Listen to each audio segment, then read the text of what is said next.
وحاضرین جمعہ السلام علیکم ورحمۃ اللہ وبرکاتہ۔ نحمده ونصلي ونسلم على رسوله الكريم اما بعد فاعوذ بالله من الشيطان الرجيم بسم الله الرحمن الرحيم يا ايها الذين امنوا لا تتخذوا اليهود والنصارى اولياء بعضهم اولياء بعض ومن يتولهم منكم فانه منهم إن الله لا يهدي القوم الظالمين۔ صدق الله العظيم وصدق رسوله النبي الأمين الكريم ونحن على ذلك لمن الشاهدين والشاكرين والحمد لله رب العالمين۔ إن الله وملائكته يصلون على النبي يا أيها الذين آمنوا صلوا عليه وسلموا تسليما۔ اللهم صل على سيدنا ومولانا محمد معدن الجود والكرم وعلى آله وأصحابه المكرم وبارك وسلم صلوا عليه صلاة وسلام عليك يا رسول الله صلى الله تعالى عليه وسلم۔ یا الہی رحم فرما مصطفیٰ کے واسطے، یا رسول اللہ کرم کیجئے خدا کے واسطے، مشکلیں حل کر شہ مشکل کشا کے واسطے، کربلائیں رد شہید کربلا کے واسطے، صدق صادق کا تصدق صادق الاسلام کر، بے غضب راضی ہو کاظم اور رضا کے واسطے۔ عزیزان ملت اسلامیہ،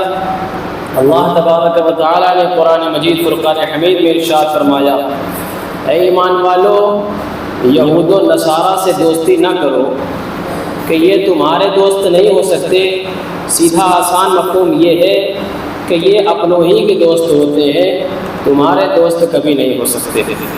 اور جو تم میں سے جو کوئی ان سے دوستی رکھے گا تو وہ بھی یہ جان لے کہ وہ انہی میں سے ہے۔ وقال النبی صلی اللہ تعالی علیہ وسلم من تشبہ بقوم فہو منہم، کہ جس نے جس قوم کی شباہت کو، پہناوے کو، ان کے طور طریقوں کو اختیار کیا وہ انہی میں سے ہے۔ حدیث پاک بھی اسی بات کی طرف مشیر ہے، اشارہ کر رہی ہے کہ جس نے یہودیوں کے شکل اپنا لیا ہے، جنہوں نے عیسائیوں کے شعار کو اپنا لیا ہے، وہ اب مسلمان تو اپنے آپ کو کہہ سکتا ہے، لیکن حدیث کی روشنی میں رسول اللہ صلی اللہ علیہ وسلم اسے مسلمان نہیں کہہ رہے ہیں، بلکہ اس کے حشر و نشر کے بارے میں آقا غیبدہ رسول ارشاد فرماتے ہیں، من تشبہ بقوم، فقط اس کی شباہت کو، اس کی شکل و صورت کو اپنے آپ میں ڈھال لینے کی وجہ سے آقا ارشاد فرماتے ہیں وہ مسلمان اپنے آپ کو کہنے والا کہتا رہے، لیکن اس کی شکل و صورت کو اپنے اوپر ڈال لیا ہے تو اس کا حال یہ ہوگا، قیامت کا دن ہوگا، میدان محشر ہوگا، دوڑتا ہوا دن ہوگا، لوگ پیاس سے ترس رہے ہوں گے، رسول اللہ صلی اللہ علیہ وسلم کی آمد کا انتظار کر رہے ہوں گے، ہر طرف ہاؤ کا عالم ہوگا۔ ایسے حال میں بھی وہ اگر اپنے آپ کو مسلمان سچ سمجھتا ہے تو وہ دھوکے میں ہے۔ آقا فرماتے ہیں اس کا حشر و نشر یہودی اور نصارہ کے ساتھ اٹھایا جائے گا۔ کس قدر وعید سرکار نے سنائی، اور قرآن مجید بھی یہی کہتا ہے کہ یہود و نصارہ تمہارے دوست نہیں ہو سکتے، یہود و نصارہ تمہارے دوست نہیں ہو سکتے۔ جو ان کو اپنا دوست سمجھتا ہے وہ دھوکے میں ہے، اور وہ اگر ان کو جاننے کے باوجود دوستی رکھتا ہے تو پھر جان لو کہ وہ اس کا حشر و نشر اسی کے ساتھ ہوگا۔ ان اللہ لا یہدی القوم الظالمین، یہود و نصارہ ظالم ہیں، اور جتنے کائنات میں ظالم ہوئے یا ہوں گے ان سب کے بارے میں اللہ نے ارشاد فرما دیا کہ ظالمین کو اللہ کبھی ہدایت نہیں دے گا۔ مدینہ شریف کا سفر ہو رہا تھا، واپسی جب ہوئی تو راستے میں فلسطین کے بارے میں سننے کو ملا۔ چونکہ مکہ مدینہ جانے والے جانتے ہیں کہ وہاں دنیا و مافیہ ادھر پیچھے ہو جاتی ہے، اور پھر گنبد خضرا کا جلوہ ہی رہتا، کسی کی کوئی خبر نہیں۔ جب راستے میں واپسی ہوئی تب پتہ چلا کہ ہمارے ملک ہندوستان میں وباؤں کی ہوا چلی ہوئی ہے، بلاؤں کی آندھی چلی ہوئی ہے، جس کو دیکھو گھر کا گھر یہی سناتا پھر رہا ہے، میں بیمار ہوں، میں پریشان ہوں، مجھے یہ ہو گیا ہے، مجھے وہ ہو گیا ہے۔ تو جب میرے کانوں میں یہ آوازیں گونجی اور پہنچی تو میں نے کہا اللہ تیرا شکر ہے، ایسے ماحول میں تمہیں ہمیں حرمین طیبین کی زمین عطا فرمائی کہ جب یہاں ہوا شروع ہوئی اس سے پہلے تمہیں ہمیں اپنے کعبۃ اللہ کے دیدار سے مشرف فرما دیا۔ لیکن اللہ اکبر جل شانہ، یہودی نصارہ یہ مسلمان کے سب سے زبردست اور سب سے خطرناک جانی دشمن ہے۔ یہ کب سے ہیں؟ اس زمانے سے کہ جب حضرت ابراہیم علیہ نبینا علیہ الصلوۃ والتسلیم نے کعبے کی بنیاد ڈالی، بنیاد پر بنیاد، اس لیے کہ سب سے پہلی بنیاد حضرت آدم علیہ السلام کی طرف سے ہوئی۔ اس پر جب بنیاد ڈالی اور جب کعبے کی تعمیر فرمائی تو آپ نے دعا فرمائی، ربنا وجعلنا مسلمین لک ومن ذریتنا امۃ مسلمۃ لک وارنا مناسکنا وتب علینا انک انت التواب الرحیم۔ آگے ارشاد فرمایا، دعا مانگی، ربنا وبعث فیہم رسولا منہم یتلو علیہم آیاتک، اے اللہ ہمیں میں سے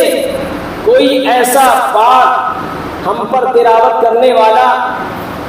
ہمیں ذکی بنانے والا، ہمیں پاک کرنے والا رسول بھیج دے جو ہم پر تیری آیت کی تلاوت کرے۔ ادھر آپ نے دعا کی، باب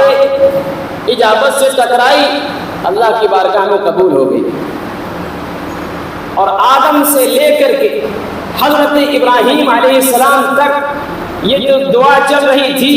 کہ نبی آنے والے ہیں، کون نبی، کیسے نبی، کس کے نبی، ساری خصلت، ساری خوبیاں بیان شروع ہو گئی ہے۔ الستو بربکم کی جو منزل تھی کہ جب عالم میثاق میں جشن عید میلاد النبی اللہ نے منایا اور تمام روحوں کو اکٹھا کیا اور سب کو بلایا، اور سب کو بلانے کے بعد سوال کیا، قالوا بلا الستو بربکم، کیا میں تمہارا رب نہیں ہوں؟ تو سب سے پہلے روح محمدی نے کہا بلا، کیوں نہیں، تو ہی تو ہمارا پروردگار ہے۔ اور آپ کے ساتھ میں روح انبیاء کی ارواح سب وہاں موجود، اب وہاں پہ ذکر ہو رہا ہے، رسول اکرم صلی اللہ علیہ وسلم کی آمد کا ذکر ہو رہا ہے۔ اے نبیوں جان لو، اے رسولوں جان لو، یکے بعد دیگرے تم سب سے اعلان کیا جاتا ہے، نبی اکرم صلی اللہ علیہ وسلم یعنی میرے محبوب صلی اللہ علیہ وسلم تم میں سے جائیں گے، تم میں سے تمہارے درمیان پہنچیں گے تو تمہارا کیا طریقہ کار ہوگا؟ سب نے کہا یا اللہ تو بتا دے۔ پھر وہاں پہ میثاق یعنی وعدہ لینے کی جگہ بیان کی گئی، اسی لیے کہا جاتا ہے یوم میثاق بہت اہم دن ہے۔ میثاق میں، عالم ارواح میں اور یہ یوم میثاق میں اللہ تبارک و تعالی نے رسولان اعظام اور انبیاء کرام علیہ السلام سے وعدہ لیا کہ تم جب ان کے وقت میں پہنچو، اگر پا لیا، کیا اللہ کو معلوم نہیں تھا کہ ہم انبیاء کرام سے کہہ رہے ہیں، حالانکہ آدم سے لے کے عیسیٰ تک کوئی نبی و رسول محمد رسول اللہ صلی اللہ علیہ وسلم کا زمانہ نہیں پائے گا، لیکن یہ ایک رسول اکرم صلی اللہ علیہ وسلم کا ایک اعلیٰ مرتبہ بیان کرنا مقصود تھا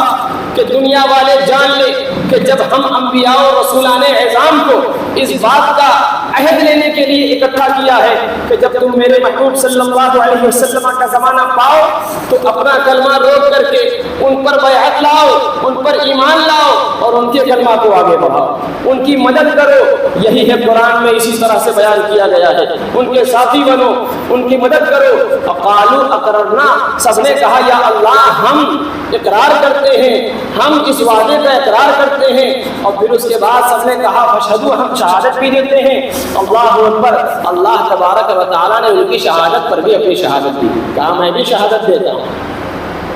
یہ انبیاء کرام علیہ السلام کے درمیان میں یہ سلسلہ جشن عید میلاد النبی چلتا رہا، اور حضرت ابراہیم علیہ السلام تک یہ دعا جو ہوتی رہی ہے، اللہ اپنے محبوب صلی اللہ علیہ وسلم کے زمانے میں میرا زمانہ ملا دے تاکہ میں ان کا امتی ہونے پر فخر کروں۔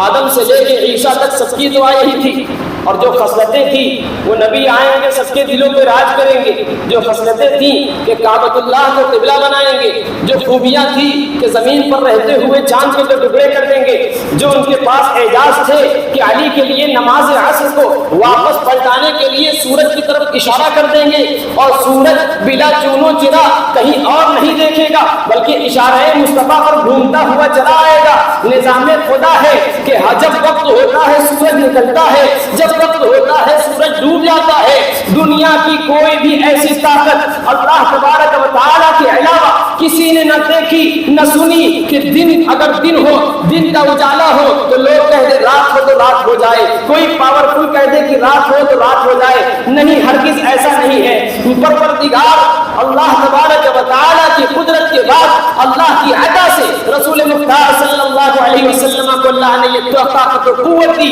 کہ جب انہوں نے کہہ دیا، فقط کہا نہیں، فقط اشارہ کر دیا، تو سورج اپنے قدم سے واپس لوٹتا ہوا نظر آ گیا، اور لوگوں نے دیکھا کہ جبل ابو قبیس سے جب رسول اکرم صلی اللہ علیہ وسلم نے انگشت رسالت اٹھائی تو ابو جہل کی آنکھیں کھیرا ہو گئی، کیا کہہ کر کے کہ جیسے ہی میں نے کہا تھا کہ تم نبی ہو تو ذرا انگلی سے اس چاند کے ٹکڑے کر کے دکھاؤ۔ جبل ابو قبیس سے رسول مختار نے انگلی کا اشارہ کیا، چاند کو لوگوں نے ٹکڑا ہوتے ہوئے بھی دیکھا اور لوگوں نے چاند کو واپس ملتے ہوئے بھی دیکھا۔ یہ رسول مختار صلی اللہ علیہ وسلم کی طاقت اور اعجاز ہے۔ جب یہ ساری خصلتیں جمع ہوتی رہیں تو ہم میں سے زیادہ ان کے یہاں اس بات کا چرچا اور شہرہ ہوتا رہا کہ ایسا نبی آئے گا، ایسا نبی آئے گا کہ جس پر موسیٰ بھی رشک کریں گے، عیسیٰ بھی بلہاری ہو جائیں گے، حضرت آدم بھی ان کی امتی ہونے کے لیے دعا کریں گے، حضرت ابراہیم بھی ان کو دعا میں مانگتے رہیں گے، حضرت یحییٰ، حضرت نوح، یہ سارے انبیاء اور رسولان اعظام ان کے وسیلے سے اپنی تمام حاجتوں کو پورا کریں گے۔ تو یہودیوں کے دل میں یہ آیا کہ چونکہ ہم بنی اسرائیلی ہیں اور ہمارے درمیان میں سب سے زیادہ رسول اور نبی ہمارے سلسلے میں ہیں، ہم جن کے پیروکار ہیں، حضرت آدم علیہ السلام تو بنی اسرائیل میں نہیں، بنی اسرائیل کہتے کسے ہیں؟ حضرت یعقوب علیہ السلام کا نام اسرائیل تھا۔ ایل مانے اللہ، اسرا مانے بندہ، یعنی اللہ کا بندہ، جیسے ہمارے یہاں عبداللہ نام۔ اسرائیل اور بنی کیوں لگاتے ہیں؟ جیسے ہم سن اور فلاں، تو وہاں پہ یہی ہے بنی اسرائیل یعنی یعقوب علیہ السلام کی اولاد۔ یعقوب علیہ السلام کی اولاد میں جتنے نبی ہوئے ان کو بنی اسرائیل کہا جانا شروع کیا گیا، اور ان کی امتوں کو بھی بنی اسرائیلی کہا جانا شروع کیا گیا۔ اتنی زیادہ کثرت کے ساتھ جن کے سلسلے میں، جن کی میراث میں، وراثت میں اتنے نبی اور رسول ہوں، تو ظاہر سی بات ہے لوگوں کے ذہن میں یہ ہوگا کہ وہ نبی بھی کثرت والے کی طرف آئیں گے۔ تو ان کے ذہن میں یہ آیا کہ حضرت اسحاق علیہ السلام کی نسل سے نبی آتے رہے، اور دعا کی قبولیت کے بعد عرصہ دراز کے بعد حضرت اسماعیل علیہ نبینا علیہ السلام و تسلیم کو اللہ نے پیدا کیا۔ اللہ تبارک و تعالیٰ نے جب اسماعیل علیہ السلام کو پیدا کیا تو وہ امتحانات، وہ قربانیاں، جب آپ مدینہ شریف، مکہ شریف جائیں گے وہ سارے آثار طیبہ کو اپنی آنکھوں سے دیکھیں گے اور پھر اپنی زندگی پر رشک کریں گے کہ ہائے میں کہاں گناہگار قدم اور کہاں وہ پاک باز زمین، کہ اس مینڈے کو جہاں پہ لایا گیا حضرت اسماعیل کی زندگی کو بچا کر کے سلسلے نبی اکرم صلی اللہ علیہ وسلم تک مقدس سلسلہ الذات کو پہنچایا گیا۔ حضرت اسماعیل کی اولاد میں رسول اکرم صلی اللہ علیہ وسلم پیدا ہوئے۔ جب یہ شہرت ہوئی کہ مکے کی وادی میں انبیاء اور رسولان اعظام کے سردار، آقائے نامدار، مدنی تاجدار، رسول مختار رحمت للعالمین صلی اللہ علیہ وسلم ظہور پذیر ہو گئے ہیں، یہودیوں کے تن بدن میں آگ لگ گئی، وہ حسد کا شکار ہو گئے اور انہوں نے تب سے لے کر مسلمانوں سے نفرت کرنا شروع کر دی، اور سب سے زیادہ جنگیں جو ہوتی تھیں انہی یہودی اور نصارہ سے ہوتی تھی، اس لیے کہ ان کو یہ بات ہضم نہ ہوئی کہ ہم جن کے ماننے والے ہیں ان میں کثرت سے انبیاء اور رسولان اعظام ہیں، اور جن کے یہاں جن زوجہ سے یعنی حضرت ہاجرہ سے اولاد نہ ہوتی تھی ان میں سے اسماعیل علیہ السلام کی پیدائش کے بعد انہیں کی نسل میں سیدنا رسول اکرم صلی اللہ علیہ وسلم ظہور پذیر ہوتے ہیں۔ یہ بات ان کو تکلیف دے پہنچی، اس قدر سخت نفرت مسلمانوں سے کرنا شروع کیا کہ اس زمانے سے جو انہوں نے مسلمانوں سے دشمنی مول لی اور اسلام کے خلاف طرح طرح کی سازشیں رچنا شروع کیا اور مسلمانوں کو مٹانے کے لیے گندے، خطرناک، اندوہناک معاملے اور پروپیگنڈے رچنا شروع کیے، وہ سلسلہ آج تک نہیں رکا۔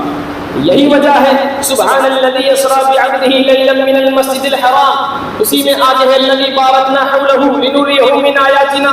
کہ یہ مسجد اقصی ہے، اس کے ارد گرد ہم نے برکتیں رکھی ہوئی ہیں. ان برکتوں کی وجہ کیا ہے؟ یہاں پہ سب سے زیادہ رسولان اعظام اور انبیاء کرام کی قبریں ہیں، مزارات مقدسہ ہیں، اسی لیے کہا گیا ہے ان کے ارد گرد یہاں برکتیں رکھی ہوئی ہیں. پتہ چلا مزاروں کے درمیان، مزاروں کے ارد گرد تو اللہ تبارک و تعالیٰ کی رحمت اور برکتیں ہم وقت جمع برتتی رہتی ہیں.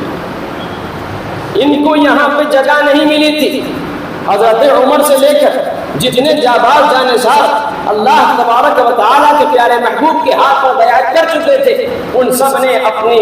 جان کو ہتھیلی میں لے کر کے کبھی تنہا کبھی چھوٹے لشکر کے ساتھ کافروں سے، یہودی نصارہ سے لڑتے رہے، حتیٰ کہ بیت المقدس کو اللہ کے پیارے محبوب صلی اللہ علیہ وسلم کے وسیلے سے، ان کی دعا سے صحابہ کرام نے فتح کر لیا. حضرت عمر نے فتح کیا، اور پھر اس کے بعد جب نصرانیوں نے غلبہ پایا تو پھر حضرت صلاح الدین ایوبی نے، سلطان صلاح الدین ایوبی نے فتح کر لیا. اور جب فتح کر لیا تو چونکہ مسلمان بڑے نرم دل ہوتے ہیں، مسلمان کیونکہ اسلام لاتے ہیں، اور اسلام یہ جو مادہ بنا ہے جن لفظوں کے ساتھ پرویا گیا ہے، اس کا معنی ہی ہے سلامتی پھیلانا، اس کا معنی ہی ہے یہ مسلم ہیں، سلامتی والے ہیں، سلامتی پھیلانے والے ہیں. تو ان کا دل نرم پڑ گیا. اور جب یہودی ہٹلر نے جب مارنا شروع کیا،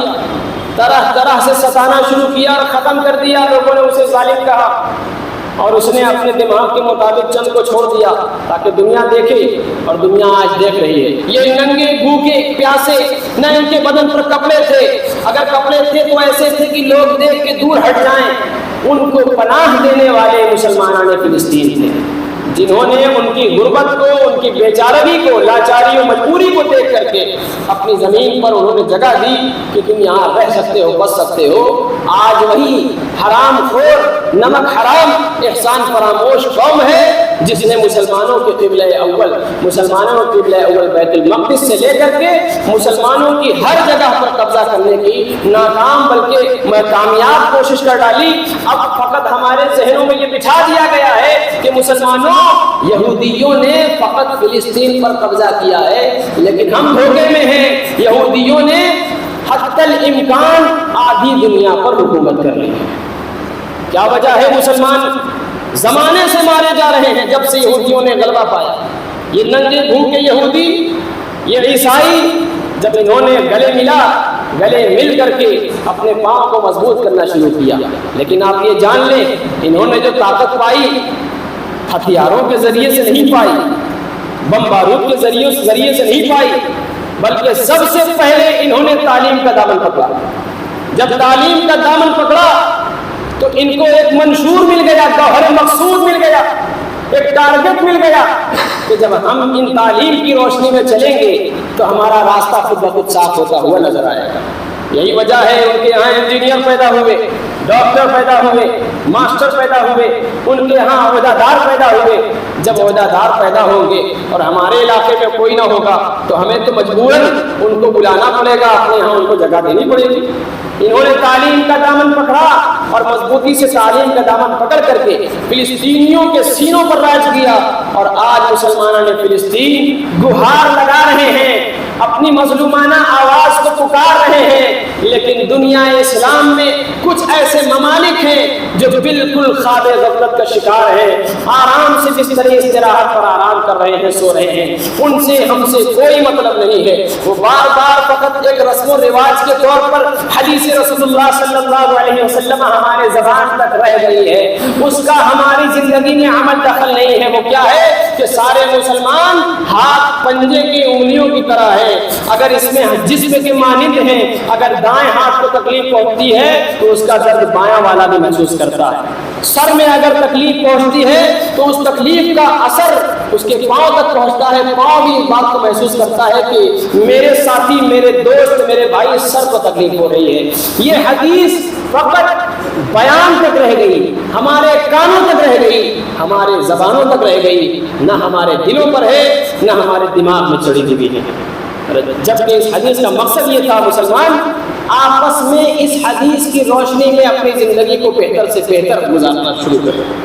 لیکن حال دیگر کیوں ہو گیا؟ نہ جانے کتنے مسلمان مارے گئے. ان کا جرم کیا ہے؟ ان کا جرم یہ ہے کہ وہ مسلمان ہیں. وہ قبلہ اول بیت المقدس کی حفاظت کرنے والے ہیں، اللہ نے انہیں محصور کیا، اللہ نے انہیں وہاں پہ جگہ دی، کئی مرتبہ فتح دی، لیکن ہر زمانے میں یہودیوں نے، عیسائیوں نے، کافروں نے مل کر کے مسلمانوں پر حملہ کیا۔ ابھی آپ نے سنا ہوگا یہاں والے مل گئے، وہاں والے مل گئے، اسرائیلیوں کے ساتھ میں، یہودیوں کے ساتھ میں۔ تو آپ سن لیجیے، الکفر ملت واحدہ، جتنے کافر ہوں گے وہ اپنے آپ کو یہودی کہیں، نصارہ کہیں، عیسائی کہیں، کچھ بھی کہیں اپنے آپ کو، الکفر ملت واحدہ، جتنے کافر ہوں گے سب مل جائیں گے اور پھر مسلمانوں پر مل کر یلغار ہوں گے۔ آپ دیکھ رہے ہوں گے کافر دھیرے دھیرے دھیرے دھیرے اندر سے باہر سے ملنا شروع ہو چکے ہیں، اور یہ جنگ شاید اللہ چاہے تو روک دے، اللہ چاہے، اللہ کی مصلحت کیا ہے اللہ جانے، اللہ کے رسول جانے، لیکن یہ جنگ میری ناقص فکر کے مطابق ٹھہرنے اور رکنے والی نہیں ہے۔ یہ عالمی جنگ کی طرف اشارہ ہے کہ مسلمان یہاں سے اچھی طرح سے ستائے جانے والے ہیں، ہر طرف مسلمانوں کے خلاف سازشیں رچی گئی ہیں۔ ٹھنڈی ٹھنڈی آہیں بھرنے والے جان لیں کہ اگر وہ سوچتے ہیں کہ ہم بچ جائیں گے تو ان کے بعد ان کا نمبر، ان کے بعد ان کا نمبر، ان کے بعد ہمارا نمبر۔ اس لیے ہم کچھ نہیں کر سکتے کہ ہم کافروں کی حکومتوں کے زیر اہتمام ہیں، لہٰذا ہم دعا کر سکتے ہیں، ہم کچھ تسبیحات پڑھ سکتے ہیں، وہی تسبیحات جو ہم اپنی مشکلوں میں پڑھتے ہوئے چلے آ رہے ہیں، جو ہم نے انبیاء کرام سے سنا اور اس پر عمل کیا۔ یا حی یا قیوم لا الہ الا انت سبحانک انی کنت من الظالمین۔ انشاءاللہ سلام جب پھیرا جائے گا اس کے بعد یہ تسبیح کم سے کم 21 مرتبہ سارے کے سارے لوگ پڑھیں گے۔ یا حی یا قیوم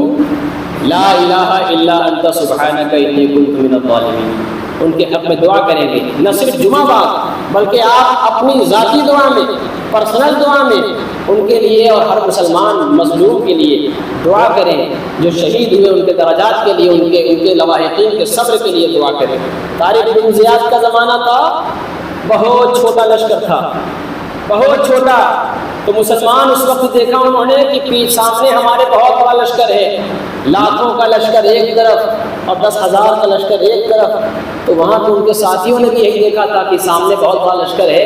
اگر یہ ایک تلوار کی ہلکی بھی اگر جو ہے وار مار دے تو ہم فنا ہو جائیں گے۔ تو بہت سارے لوگ متزلزل ہو گئے، ان کے پاؤں لرزہ ہو گئے مسلمانوں کے کہ ہم سے کچھ نہیں ہوگا، ہم چلے جائیں۔ جب حضرت طارق بن زیاد نے اس بات کو محسوس کیا، ادھر سب سو رہے ہیں اور حضرت طارق بن زیاد چلے لبے ساحل، سمندر کے کنارے، اور جتنی کشتیاں لے کر آئے تھے ان سب میں آگ لگا دی، اور آگ لگا کے بتا دیا چارہ فقط یہ ہے کہ تمہیں لڑنا بھی ہے اور فتح یاب بھی ہونا۔ دنیا نے اپنی آنکھوں سے دیکھا کہ جب کشتیاں جلائی گئی تو مسلمانوں نے دیکھا ہمارے پاس اب کوئی چارہ نہیں، اب تو ہمیں یا تو شہید ہونا ہے یا غازی ہونا ہے۔ اور دنیا نے دیکھا غازی طارق بن زیاد نے ایسا کام کیا، اللہ اکبر جل شانہ۔ یہی ہیں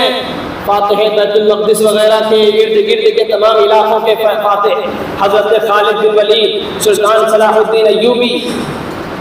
بات لمبی ہوگی انشاءاللہ کبھی سنائیں گے۔ یہ وہ مجاہدین اسلام ہیں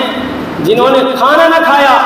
مہینے گزر گئے تھے، رسول اکرم صلی اللہ علیہ وسلم کی ہلکی سی گستاخی سنی تھی تو سونا بند کر دیا تھا۔ انہوں نے اپنی پیٹھ کو بستر سے لگانا چھوڑ دیا اور قسم اٹھا لی، جب تک کہ میں اس گستاخ کو پکڑ کر تیل و قتل نہ کر دوں گا، سلطان صلاح الدین ایوبی بستر استراحت سے اپنی پیٹھ نہیں لگائے گا۔ دنیا نے دیکھا جب انہوں نے قتل کیا تو وہیں پر ٹیک لگایا، کہا اللہ تیرا شکر ہے، آج میں نے اپنی قسم پوری کی اور میں نے اپنی پیٹھ کو ٹیک لگا کر بیٹھا۔ یہ اسلام یہ ایمان کی روشنی ہے، جگمگاہٹ ہے، اس کی طاقت ہے مسلمانوں، جو ہمارے دلوں میں مدھم ہو چکی ہے۔ اس لو کو اور بڑھاؤ، حضرت ابراہیم کی اس کہنے سے بڑھاؤ، اور حضرت ابراہیم کے اس کہنے سے کہ جب نارے نمرود میں پھینکا جا رہا تھا تو جبرائیل آئے، کہا بچھا دوں پر، تو ابراہیم نے کہا جس کے لیے کود رہا ہوں حسبنا اللہ و نعم الوکیل، وہ میرے لیے کافی ہے، میں اس کے دین کی اقامت کے لیے کود رہا ہوں، اللہ تبارک و تعالیٰ مجھے کھڑا کرا رکھے گا۔ اور دنیا نے دیکھا نمرود فنا ہو گیا، نمرود کے نام لیوا نہیں ہے، لیکن حضرت ابراہیم کا چرچا آج بھی ہے، حضرت اسماعیل کا چرچا آج بھی ہے، ان کے ماننے والوں کا چرچا آج بھی ہے۔ تو جب بے خطر کود پڑا آتش نمرود میں عشق، ڈاکٹر اقبال نے اسی لیے کہا تو اپنے عشق اور اپنے دل اور اپنے ایمان کے چراغ کو روشن کرنے کے لیے مسلمانوں کے حق میں بھلائی کی دعا کریں، اپنے درمیان سے جو کدورتیں ہیں ان کو دور کریں، محبتوں کا پیغام بانٹیں، کثرت سے درود پاک پڑھیں اور استغفار کریں، اور دعاؤں میں اپنے مسلمان بھائیوں کے حق میں بھلائی کی دعا کریں۔ جب اس طرح سے کریں گے آپ بھی اس کی برکتوں کو محسوس کریں گے، اور انشاءاللہ امید قوی ہے کہ حضرت خالد بن ولید کے وسیلے سے، حضرت سیدنا عمر فاروق اعظم کے وسیلے سے اللہ تبارک و تعالی اہل فلسطین کی مدد فرمائے گا۔ اللہ تبارک و تعالی سے دعا ہے سننے سے زیادہ عمل کرنے کی توفیق اور عطا فرمائے۔ وآخر دعوانا ان الحمد للہ رب العالمین۔